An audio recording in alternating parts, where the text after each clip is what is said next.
வணக்கம் மக்களே, எல்லாரும் எப்படி இருக்கீங்க? மற்றும் ஒரு வீடியோக்கு உங்களை அன்போட வரவேற்கிறேன். இது வந்து இந்த மொட்டைமாடி பாட்காஸ்டோடைய செகண்ட் எபிசோட்.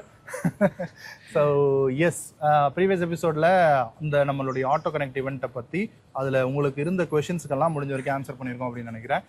இந்த வீடியோவில் ஆல்ரெடி ரிஜிஸ்டர் பண்ணியிருக்காங்க இல்லையா? இது வரைக்கும் ரெஜிஸ்ட்ரேஷன்ஸ் பார்த்தீங்கன்னா 300+ ரெஜிஸ்ட்ரேஷன்ஸ் வந்து வந்திருக்கு.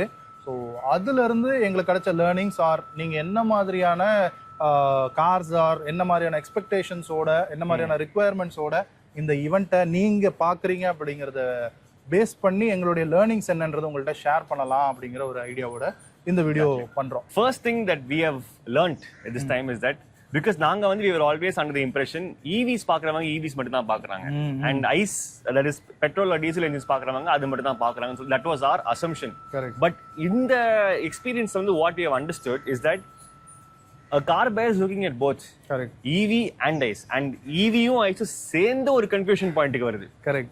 Right, that is what we have understood, because a person is looking at Nexon EV is also looking at a Kia Syros. So அப்படிதான் நீங்க வந்து ஆப்ஷன்ஸ் கொடுத்துருக்கீங்க. நம்ம கார் செலெக்ஷன்ஸ் வச்சிருக்கோம் இல்லையா அந்த ஃபார்ம்ல, அதில் அவங்க சிரோஸையும் கிளிக் பண்ணியிருக்காங்க, நெக்ஸான் ஈவியும் கிளிக் பண்ணியிருக்காங்க. ஸோ அவங்களுடைய யூட்டிலிட்டி வந்து சிட்டியில் டிரைவிங்காக தான் மோஸ்ட்லி பேட்டர்ன் இருக்கும் அப்படின்னு நாங்கள் திங்க் பண்ணுறோம். ஆர் மேபி அவங்க நேரில் பார்க்கும்போது தான் நமக்கு கரெக்டான அவங்களுக்கான சொல்யூஷன் கொடுக்க முடியும். ஈவி கரெக்டா ஆர் சிராஸ் மாதிரி கரெக்டானு, ஐஸ் கரெக்டானு. பட் தென் எங்களுடைய இது வந்து ரெண்டுமே கம்பைண்டா பாக்குறீங்கன்றது ஒரு புது விஷயமா தான் பட்டது. Yeah, this was new to us and this was unexpected because like we said, usually வந்து EVs பார்க்கறவங்க EVs மட்டும் தான் பார்க்கறாங்க. So this is something new and we are hoping to see how it is all panning out. So அடுத்ததா பார்த்தோம்னா ஏற்கனவே இந்த EVயும் ஐஸும் mix பண்ணி பார்க்கறாங்கன்றதே ஒரு என்ன சொல்றது, ஒரு புதுவிதமா ஒரு அன்எக்ஸ்பெக்டடான விஷயமா இருந்த மாதிரி இன்னொரு விஷயமும் இருக்கு.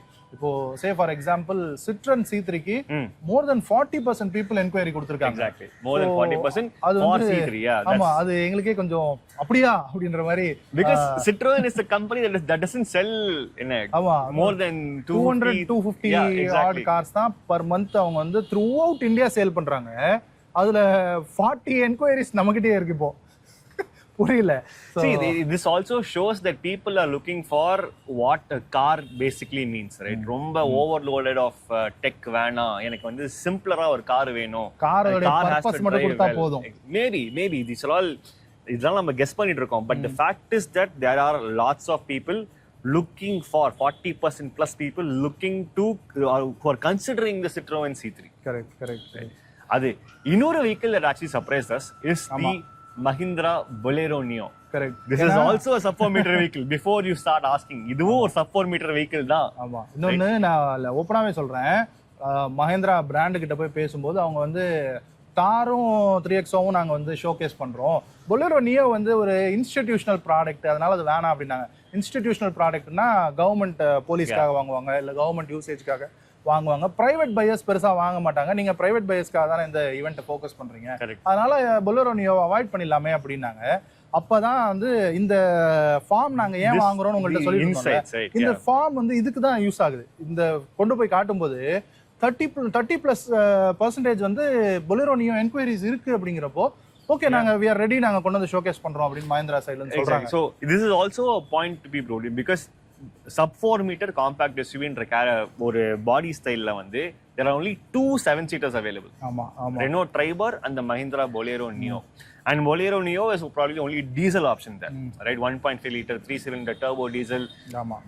Ladder on frame, rear wheel drive 7-seater SUV. So this is not a lot of டிரைவருக்கு கண்டிப்பா. Exactly. ஒரு long term heavy usage ஒரு சினாரியோக்கு it is going to work out really well. கண்டிப்பா. ஸோ அதையும் வந்து அது வந்து ஒரு போலீஸ் காரு இல்ல ஒரு ஊரல்ல யூஸ் பண்ணக்கூடிய கார் அப்படின்னு ஒதுக்கி வைக்க வேணான்றது தான் பாயிண்ட். அண்ட் அதை நாங்க சொல்லல, நீங்களே தான் ப்ரூவ் பண்ணிருக்கீங்க. அவ்வளோ என்கொயரிஸ் Bolero Neoக்கு கொடுத்துருக்கீங்க. when we looking at the data, இது வந்து number of cars giving the maximum confusion அப்படின்னு பாத்தீங்கன்னா there are 4 cars contributing to a lot of confusion. Okay. First thing வந்து 3XO obviously because way too many variants, way too many powertrain choices எல்லாத்துலயுமே இருக்கு. And latest ப்ராடக்ட்டும் கூட, of course recent product, right?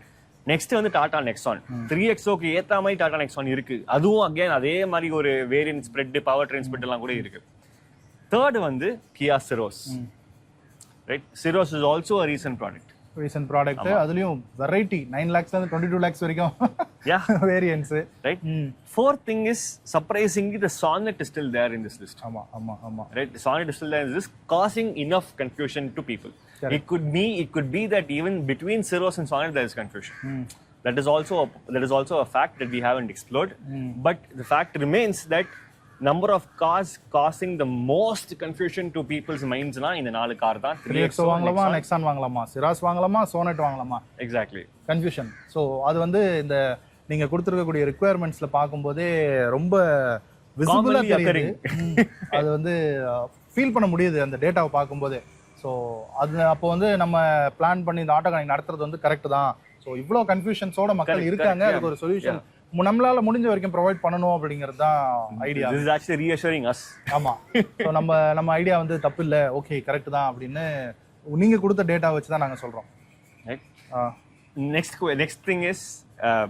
Next insight is that just like how we have the cars giving you most confusion, these are cars giving you the least confusion. These are choices made by people. இது என்னன்னா ஒரே ஒரு car மட்டும் list பண்ணுவாங்க, or just 2 cars list பண்ணுவாங்க, right? அதை வச்சு எடுத்த ரேட்டா தான் வந்து least, I mean the cars causing the least confusion, because these are cars that buyers choose even before, like ஒரு மாதிரி they have made up their mind even before they come inside, right? Which is one Citroen C3.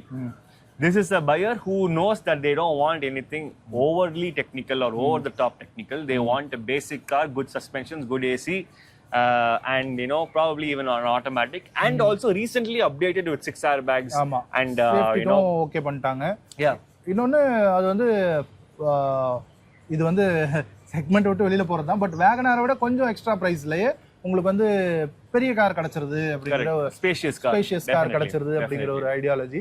So கொஞ்சம் அவங்களுடைய பட்ஜெட்டை push பண்ணாங்க அப்படின்னா ஒரு hatchback செக்மெண்ட்ல இருந்து சப்-4 metre செக்மெண்ட்டுக்கு வந்துடலாம் அப்படின்றத சிட்ரன் C3 வந்து அவங்களுடைய நீட்ஸை ஃபுல்ஃபில் பண்ணுது அப்படிங்கறத நம்ம இது மூலமா தெரிஞ்சுக்கலாம் அப்படின்னு ஒரு பையர் ப்ரொஃபைல் ஒரு மாதிரி புரியுது, right?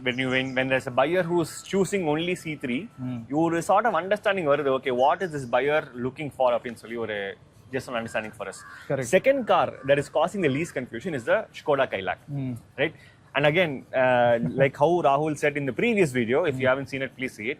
So illenna a person looking for a Kailak is having an inclination or a European driving style enakku venum, European driving feel enakku venum, or ஒரு Volkswagen or Skoda ஏற்கனவே வச்சிட்டு இருக்கேன் and I want to upgrade, but the Kushaq or the Taygun or the Slavia or the Virtus are way beyond. ஆமா, அது கொஞ்சம் பட்ஜெட்ல வரல அப்படின்ற ஒரு ஐடியால இருக்கிறவங்களுக்கு கைலாக் ஆக்சுவலா அந்த ப்ராடக்ட்டே அப்படிதான் டிசைன் பண்ணிருக்காங்க ஸ்கோடா. Definitely. சோ அது வந்து கரெக்ட் தான் அப்படின்னு நினைக்கிறேன். ஏன்னா கைலாக் பாக்குறவங்க கைலாக் தான் பார்ப்பேன் அப்படின்னு ஒத்த கால நிக்கிறது வந்து தெரியுது. கைலாக்கோட அவங்க வேற கார் எதையுமே போடல, அப்படி மிஞ்சி போட்டிருந்தா ஒரு காரோ 2 காரோ தான் லிஸ்ட் பண்ணிருக்காங்க. ஸோ அதுலயும் நல்லா கிளியரா தெரியுது அதெல்லாம் வந்து சும்மா ஒரு ஆப்ஷனுக்காக போட்டிருக்காங்கன்னு. அவங்களுடைய ஐடியாலஜி ஃபுல்லாவே கைலாக் வாங்கணும் அப்படின்றதுல தான் இருக்குன்னு. பட் தென் இங்க வந்தா ஆப்ஷன்ஸ் இருக்கு, அதை பார்த்துட்டு நீங்க ஓகே இதெல்லாம் நம்ம கைலாக் டிசைட் பண்ணது கரெக்ட் தான், நமக்கு தேவையானது இதுல இருக்கு, மற்றதெல்லாம் பார்த்து நம்ம மைண்டை வந்து வேவரியா வச்சுக்கல, நம்ம கிளியரா தான் டிசைட் பண்ணியிருக்கோன்ற ஒரு என்ன சொல்றது ஒரு கான்ஃபிடன்ஸோட நீங்க வந்து அதே கைலாக்கா வாங்கலாம். ஸோ அதுவும் இருக்கு.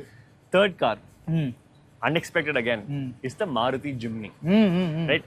Post the hype, initial hype போக இப்போ வந்து audience and whole segment is maturing, right? So இப்போ Jimny சூஸ் பண்றவங்க வந்து Jimny மட்டும் தான் பார்ப்பாங்க யூசுவலா, because it's a very unique car, 4-wheel drive, automatic or manual, and not overburdening you with variants or powertrain options. ஆமா, ரெண்டே variant ரெண்டு powertrain options. அவ்வளவுதான். So Jimny is another car that is causing least confusion because it is a unique car by itself. Correct. Unique car. இன்னொன்னு அதனுடைய அது ஒரு niche life style product அப்படின்னு சொல்லலாம். என்னதான் தார் 2 டோர் வந்து ஒரு லைஃப் ஸ்டைல் ப்ராடக்டா இருந்தாலுமே கூட அது வந்து ரெகுலர் யூசேஜ் கார் மாதிரி மக்கள் வாங்க ஆரம்பிச்சிட்டாங்க. Also one more insight, Thar 3 door பாக்குறவங்க Jimny சூஸே பண்ணல. ஆமா, Jimny சூஸ் பண்றவங்க Thar 3 டோரும் சூஸ் பண்ணல.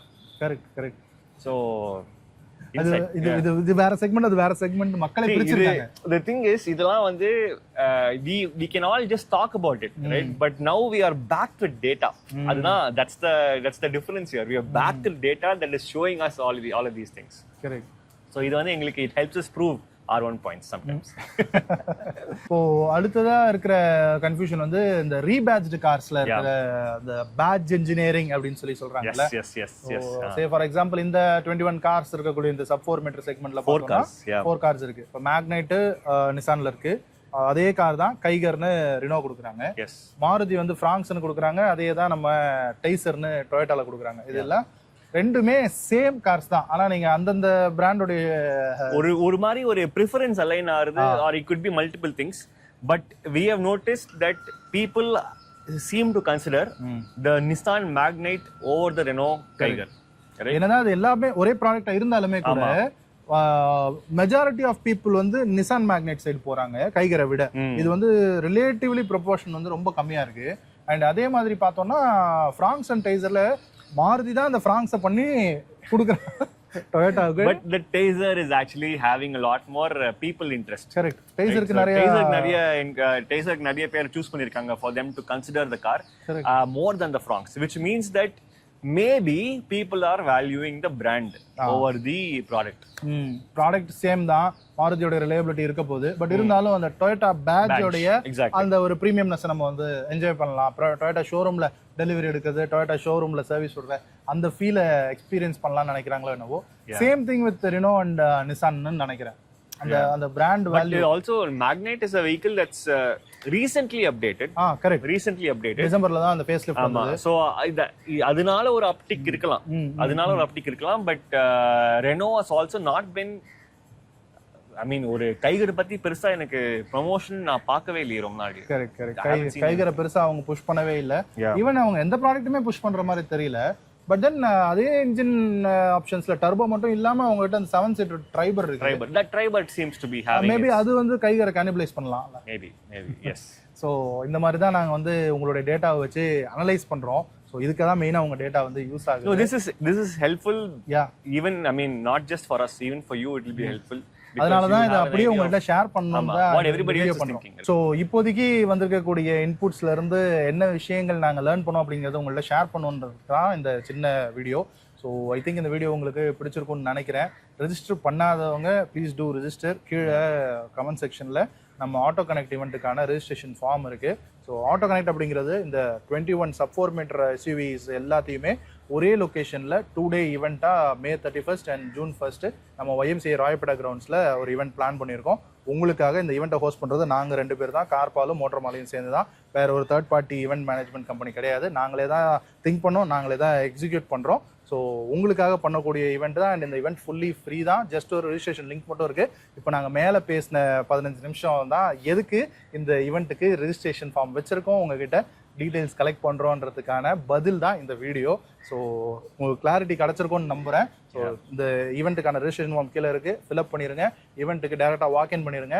அங்கே வாங்க, நாங்கள் 2 பேருமே இருப்போம், நேரில் மீட் பண்ணலாம். ஸோ மற்றும் ஒரு வீடியோவில் உங்களை வந்து சந்திக்கிறோம். அது வரைக்கும் சரா பாய்.